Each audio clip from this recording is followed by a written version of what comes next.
Roland Beaumont pushed the throttles through the gate and felt the Avon reheats slam him back into the seat. It was August 4th, 1954, Warton Aerodrome in Lancashire, and the P-1A prototype WG-760 was climbing at an angle that Ministry of Supply observers on the ground would later describe as almost vertical. Within 3 minutes he was through 30,000 feet. Beaumont, English Electric's chief test pilot, had flown Tempests over the Reich and Meteors against the V-1. Nothing prepared him for the acceleration of the machine, now shaking beneath him. He throttled back, worried the airframe would come apart. It would not. On August 11th, in level flight, WG-760 became the first British aircraft to exceed Mach 1 without reheat. The air staff had asked for an interceptor capable of catching a Tupolev Tu-16 bomber at height. English Electric had given them something considerably more troubling. Whitehall was slow to understand what it now possessed. The requirement F.23/49 had been drafted in a Ministry of Supply committee room in 1949, and the men who wrote it were still thinking about piston-engined night fighters. Teddy Petter had left English Electric by the time the P-1A flew. His successor Frederick Page inherited a design that broke almost every convention. 2 Rolls-Royce Avons stacked vertically in the fuselage, one exhaust above the other.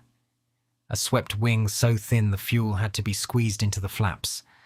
A nose intake with a shock cone that would later house the Ferranti AI.23 radar.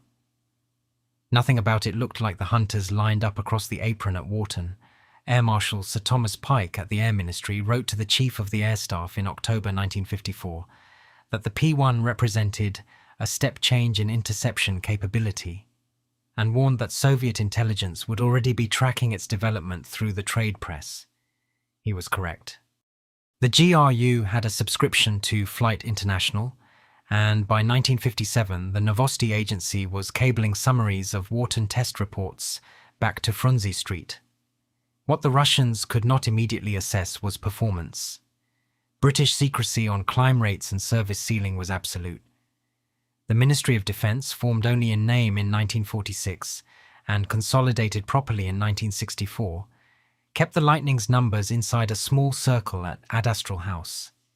Even 74 Squadron, which received its first production F-1s at RAF Coltishall in June 1960, was ordered not to discuss altitude figures on the telephone. The men who flew it found out first. Flight Lieutenant Peter Collins, one of the original Coltishall pilots, reached 50,000 feet on his second sortie and was told by ground control to descend because the radar could no longer track him. He climbed instead. At 55,000 feet, the sky above him was black in daylight, and the curvature of the earth was visible along the horizon. He held the aircraft there for 90 seconds and came home. The debrief officer told him he had exceeded the operational ceiling by 10,000 feet. Collins asked what the operational ceiling actually was. The officer said he was not permitted to answer. That was the point. The Lightning did things the air staff would not admit to. When 74 Squadron performed its first public display at Farnborough in September 1961, 9 aircraft rolled in loose formation and then climbed away in what observers called a wall of flame. A West German air attaché in the crowd was overheard telling his British counterpart that the Soviets would have to redesign their bomber tactics. He was closer to the truth than he realized. The tactical problem for the Soviet Long-Range Aviation Command was simple to state and hard to solve. From bases at Engels and Olenia, Tu-16 Badgers and later Tu-95 Bears would be tasked with penetrating British airspace to strike RAF airfields, radar sites, and the Thor and later Blue Streak positions in East Anglia and Lincolnshire. The bombers were designed to fly high, 40,000 feet and above, to stay above the fighter command interceptors of the 1950s. Meteors could not reach them. Hunters could barely, and only in a zoom climb that left the pilot with no maneuvering energy at the top. The Lightning changed the calculation entirely. At RAF Wattisham in the spring of 1962, 56 Squadron began practicing a technique that came to be known within Fighter Command as the snap-up. The Lightning would be vectored by Type 80 radar at Neatishead onto a target flying at 45,000 feet. The interceptor approached at 36,000 feet at Mach 0.9, then pitched up violently, reheat engaged and climbed at an angle of 40 degrees while still accelerating. The pilot fired his de Havilland Fire Streak infrared missile from below and behind, in a cone the bomber's tail gunner could not defend. Squadron leader Ken Goodwin, later of 74, reported that the maneuver could be executed from initial radar contact to missile release in under 90 seconds. Nothing else in NATO could do it. The US AFF-102, Delta Dagger, and F-106, Delta Dart, were faster in a straight line but climbed less steeply and were rarely deployed to the European theatre in sufficient numbers. The French Mirage 3 had reach but not the same rate of climb. The German F-104 Starfighter, which West Germany bought in vast numbers under Luftwaffe General Werner Panitzky, was a point defence interceptor whose crash record made the Bundestag nervous. The Lightning, for all its short range, could do something none of them could match. It could be at 40,000 feet within 2.5 minutes of breaks off. The Joint Intelligence Committee took an interest early. A JIC assessment circulated to the Cabinet Office in April 1961 noted that Soviet doctrine assumed Western fighters would engage bombers from behind and below in a stern chase. The Lightning's snap-up threatened to invalidate that assumption. If the Russians realized the interceptor could reach them at their cruising altitude before they crossed the Wash, they would have to change tactics. Either fly higher, which the Tu-16 could not do without stripping payload, or fly lower, which put them within reach of the Bloodhound surface-to-air missile belt around the bomber bases at Waddington and Marham. There was no comfortable answer. Confirmation of Soviet concern arrived, as it usually did, indirectly. In August 1963, GCHQ Cheltenham intercepted VHF chatter from a Warsaw Pact exercise in East Germany. A Soviet ground controller was heard warning a Tu-16 crew that the British high-altitude interceptor should be considered active on any approach to the North Sea coast. The reference was not to the Hunter or the Javelin. The transcript held at Kew under DEFE 21 was passed to the Air Ministry within 48 hours. Air Vice Marshal Christopher Foxley Norris, then AOC 11 Group, wrote in the margin, "They know what it can do? Good." The next question was whether they knew where it lived and how quickly it could scramble. RAF Luchas on the Fife Coast and RAF Binbrook in the Lincolnshire Wolds became the two hard points of the Northern QRA. Quick reaction alert. Commitment throughout the 1960s. Two Lightnings sat in Q sheds at each station, 24 hours a day. Pilots in immersion suits within 100 feet of the cockpit ladder. From the horn sounding to wheels leaving the runway, the target was 5 minutes. In practice, it was routinely under 3. The bomber controllers at RAF Buchan and Neatishead would already have a track by the time the pilot rotated. The trade was called Tapestry within Fighter Command, then within Strike Command after the 1968 reorganization. The targets were almost exclusively Soviet Tu-95 Bear, D-maritime reconnaissance aircraft, flying from Olenia on the Kola Peninsula down through the Iceland-Faroe Gap, towards the Norwegian Sea and, when opportunity permitted, along the edge of British radar cover off Cape Wrath and the Outer Hebrides.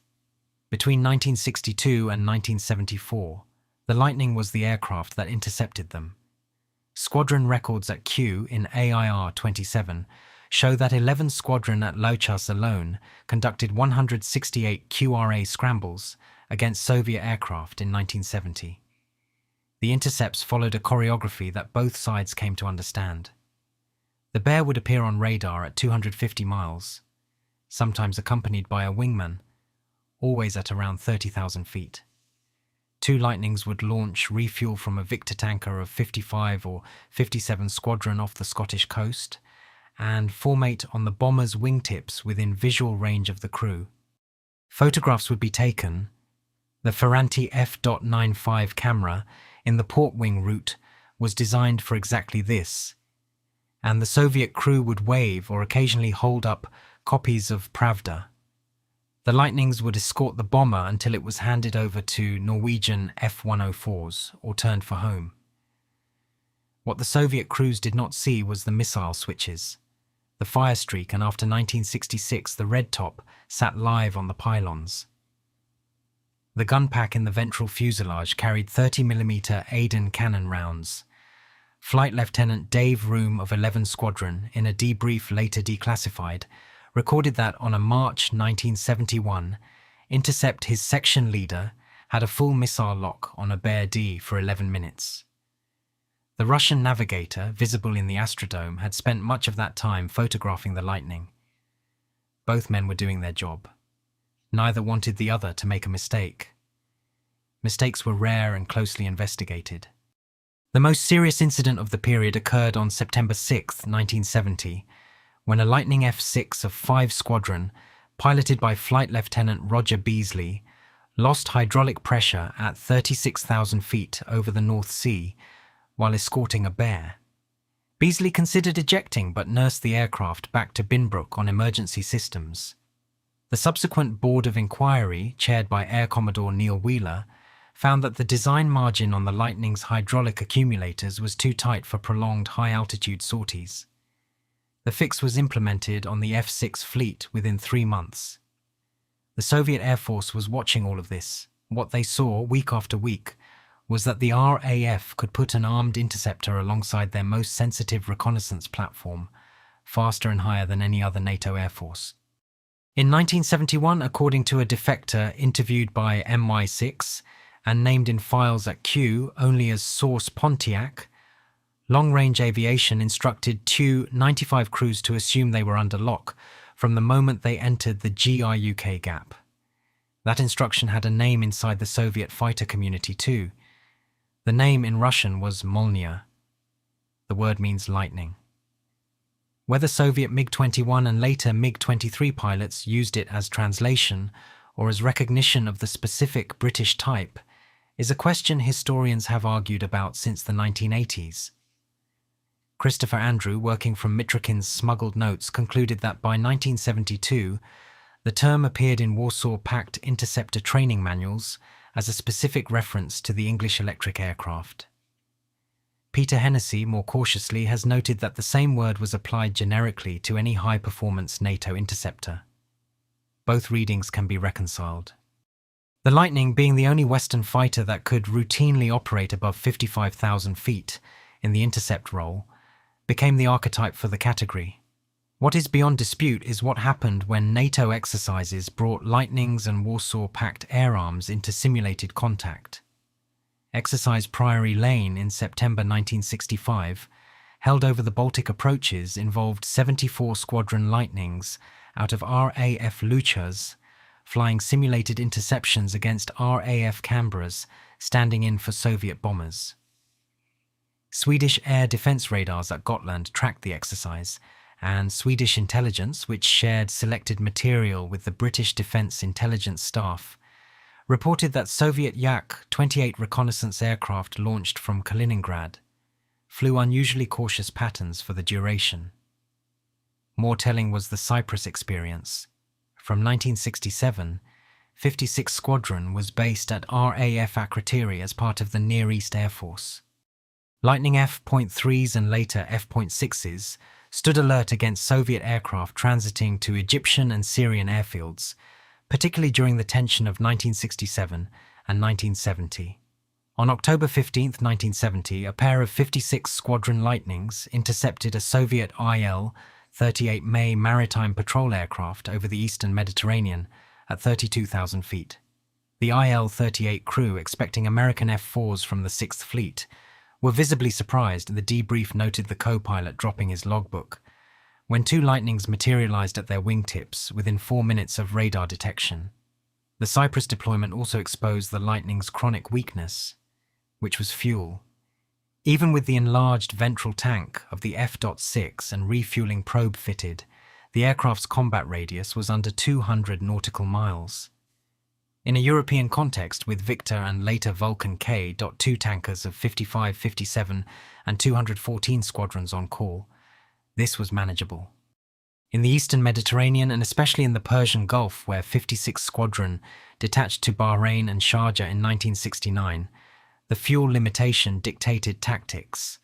Ministry of Defence papers from 1970 in DEFE 24 show the air staff wrestling with whether to accept the operational restriction or fund an expensive drop tank program. They accepted the restriction. The money went to the Phantom purchase from McDonnell Douglas. The Phantom decision, made by Dennis Healey as Secretary of State for Defence in 1968, marked the beginning of the Lightning's decline in the frontline fighter role, though not in the reputation it carried. The Phantom FGR.2 was longer-ranged, carried Sparrow missiles, and could operate in the strike role as well as interception. What it could not do was climb like a Lightning. When 43 Squadron converted from Phantom to Lightning at Luchas in 1969, a rare backward step forced by Phantom shortages, the pilots discovered they had been given an aircraft that reached bomber altitude twice as fast as the type they had just left. The air staff quietly kept 2 full Lightning squadrons in the QRA role through the 1970s. The Phantom was better on paper, the Lightning was faster to the target. The 1975 Defence Review, presented by Roy Mason to the Commons in March, ordered the withdrawal of the Lightning from all overseas commitments and its consolidation at Binbrook as the last operational base. The Cyprus and Germany squadrons, 19 and 92 at Gütersloh, began converting to Phantoms. The MOD's calculation was straightforward. The Lightning was expensive to maintain, spare parts were becoming scarce, and the Panavia Tornado F2 was, in theory, only 5 years away. The theory was wrong. The Tornado ADV program slipped and slipped again. Aeroplane Monthly, in a widely read piece in October 1978, calculated that the RAF would need the Lightning until at least 1985.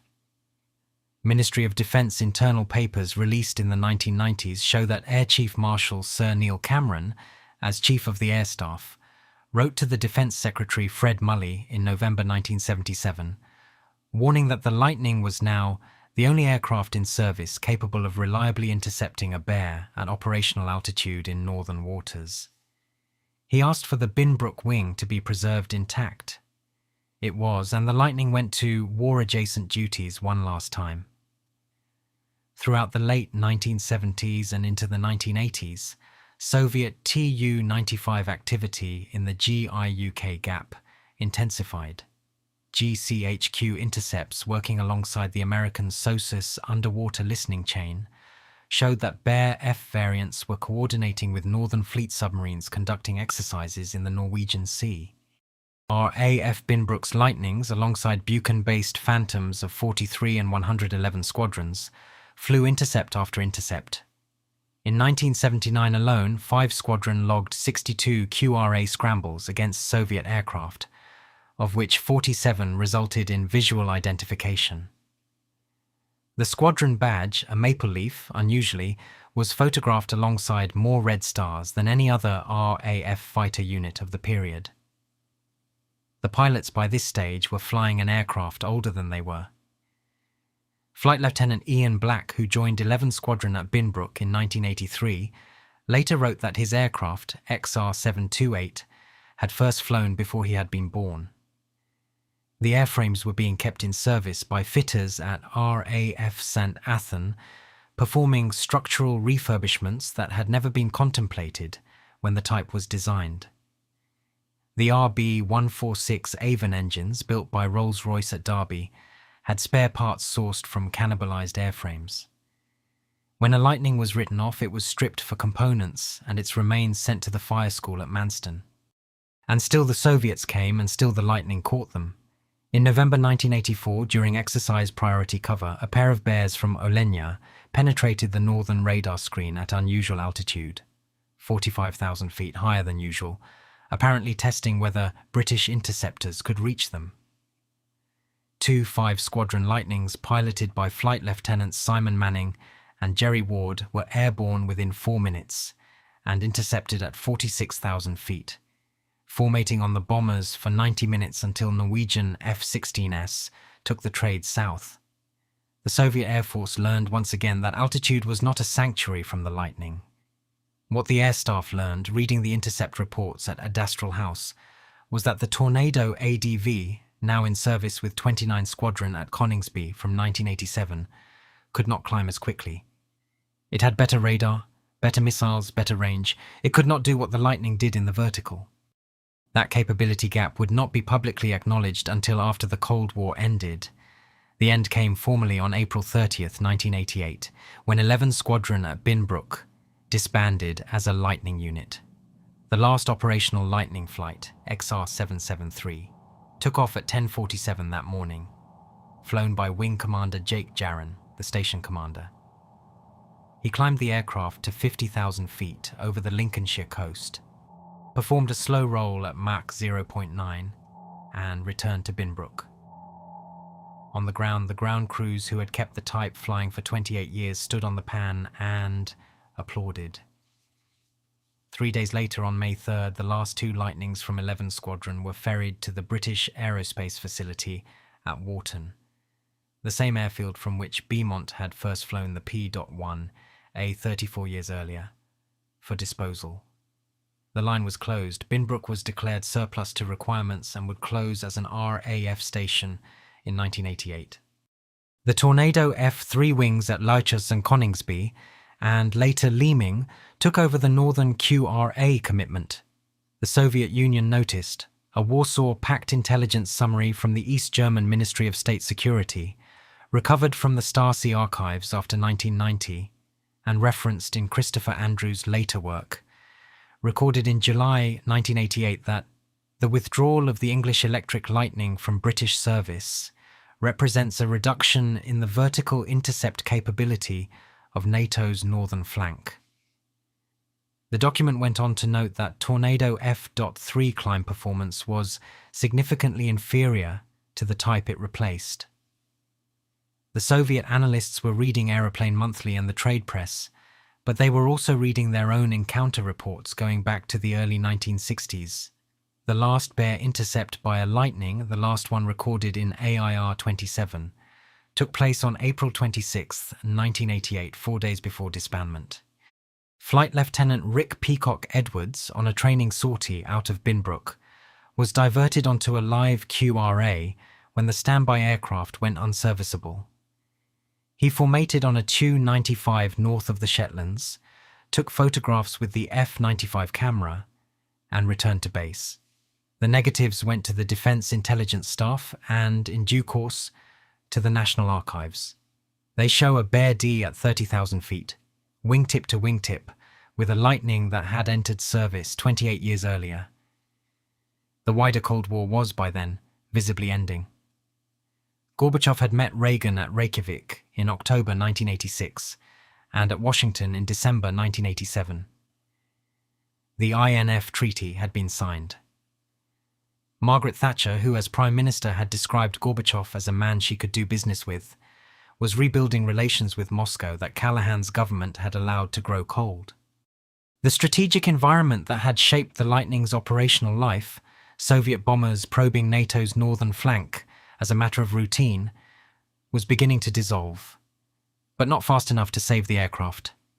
The MOD's calculation, made in the mid-1970s and never revisited, had committed the RAF to a fighter force built around the Tornado. The Lightning had been kept flying by a combination of tactical necessity, engineering ingenuity, and the personal advocacy of successive air officers commanding at 11 Group. By 1988, all 3 had run out. Binbrook's runways, from which the last Lightnings had scrambled hundreds of times against bears and occasionally against badgers, went silent. At Wharton, engineers preparing the last airframes for disposal noticed something about the Ferranti radars. The crystal frequencies had been reset in the early 1980s to counter a specific Soviet ECM jamming pattern that GCHQ had identified. Nobody had told the manufacturer. The RAF had done it themselves in their own workshops without waiting for permission. That, in its way, was the Lightning. Why did the Soviets fear it? The evidence assembled from GCHQ intercepts, defector reports, Warsaw Pact documents recovered after 1990, and the operational record itself points to three specific things. The first was climb rate. The Lightning F-6 at operational weight could reach 40,000 feet in 2 minutes and 30 seconds from a standing start. This figure appears in AIR-20 files at Q and was, for the entire operational life of the aircraft, classified. The nearest Soviet equivalent, the MiG-21Bs, could reach the same altitude in 3 minutes 40 seconds under ideal conditions. The MiG-23 from the mid-1970s matched the Lightning in level speed, but not in vertical acceleration. Soviet interceptor doctrine, which relied on ground-controlled interception vectoring aircraft into engagement zones, was built around predictable climb profiles. The Lightning broke the model. The second was persistence at altitude. The Lightning's zoom climb could exceed 60,000 feet, though the aircraft was not designed to sustain flight there. What mattered was that it could reach the altitude, fire a missile, and descend before the target could react. In the early 1960s, this capability was operationally decisive because the Tu-16 Badger cruised at 40,000 feet and had no defense against an interceptor coming up from below and behind at high energy. The 1962 requirement, drafted at the Air Ministry by Air Commodore Kenneth Cross, specified that the Lightning must be able to engage a Badger at 45,000 feet within 4 minutes of scramble. It could, and it did, in exercise after exercise. The third factor, harder to quantify, was consistency. QRA is an unglamorous business. 2 aircraft, 2 pilots, 24 hours a day, every day of the year, waiting for a horn that might never sound. Between 1962 and 1988, RAF Lightnings intercepted Soviet aircraft on more than 2,000 occasions. The number is drawn from Fighter Command and Strike Command records, cross-referenced against Squadron ORBs at Q. Not one interception resulted in a shot fired in anger. Not one Soviet aircraft entered UK sovereign airspace without being met. The Soviet Air Force calibrated its own operations against this reliability. In the intelligence trade, deterrence is measured by what the other side chooses not to do. Long-range aviation chose, throughout the Cold War, not to test the northern approaches with force. The Lightning was one of the reasons. There were others, of course. The Bloodhound Mark II surface-to-air missile belt, deployed around the V-Force bomber bases, and later the Thor sites, presented a separate problem. The Royal Navy's carrier-based Sea Vixens and later Phantoms extended fleet air defense out into the Norwegian Sea. The American commitment, particularly the F-4 wings at Bentwaters and Woodbridge from 1970, contributed a substantial fraction of NATO air power over the North Sea. The Lightning was not the only obstacle Soviet planners faced. It was, however, the one they wrote about most specifically in their tactical assessments. Air Chief Marshal Sir Peter Squire, later Chief of the Air Staff, who had flown the aircraft as a young officer at Wattisham in the late 1960s, was asked in a 2004 lecture at the RAF Staff College what he thought the Lightning's real contribution had been. His answer, recorded in the college's proceedings, was characteristic.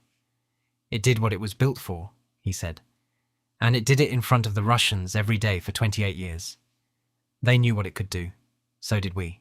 Neither side had to prove it." That was the deterrence dynamic in miniature.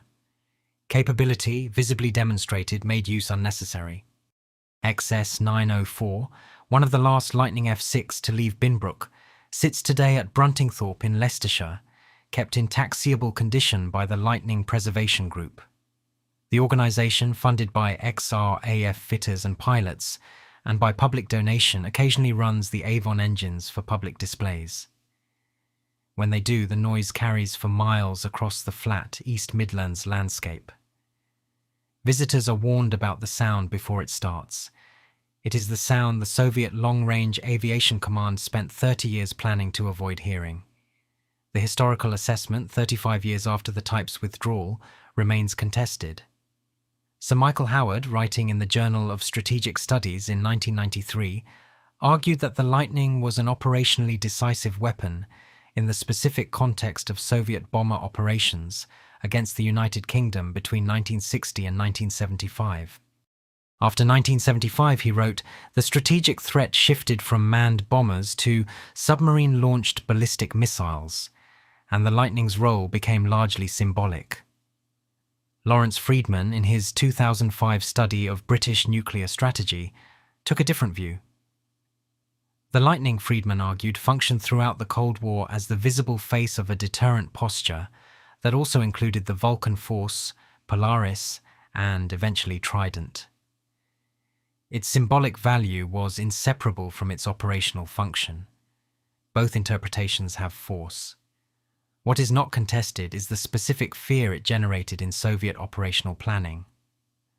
The Mitrokhin archive, smuggled out of the Soviet Union in 1992 and analysed by Christopher Andrew for the British Security Service History, contains references to the Lightning in KGB First Chief Directorate, reporting on NATO air capabilities. The references are technical rather than political. Climb rate, service ceiling, intercept envelope.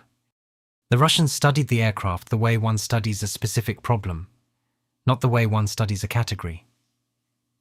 That is the mark of a weapon system taken seriously. The Lightning's last Cold War intercept in April 1988 was not the end of the story. A handful of aircraft continued flying in trials work at Wharton until the last active airframe, ZF-579, made its final flight on December 23, 1992. The Soviet Union had ceased to exist 12 months earlier, dissolved by Yeltsin and Gorbachev in a signing at Belavezha in December 1991. The Cold War ended before the aircraft did. That timing was accidental, but it was also, in a British way, appropriate. The Lightning had outlived the strategic problem it was built to solve. In the archives at Kew, the operational record occupies several dozen boxes. Fighter command signals, strike command scramble logs, Air Ministry policy papers, GCHQ intercept summaries where declassification has permitted release. Read in sequence, they trace an aircraft designed for one job that ended up doing it for 28 years, longer than anyone at Wharton in 1954 had thought possible. The pilots who flew it from Beaumont in the prototype to Peacock Edwards on the last Bear intercept produced a body of operational experience that is now taught at the RAF Air Warfare Center as a case study in high-altitude interception. The Soviet pilots who faced it left less of a record, but what survives in Warsaw Pact archives, in defector debriefs, in the technical assessments that filtered back to Frunze Street through the 1960s and 1970s, tells a consistent story. They studied the Lightning. They planned around it. When their bombers flew towards the British Isles, they assumed it was coming. It usually was.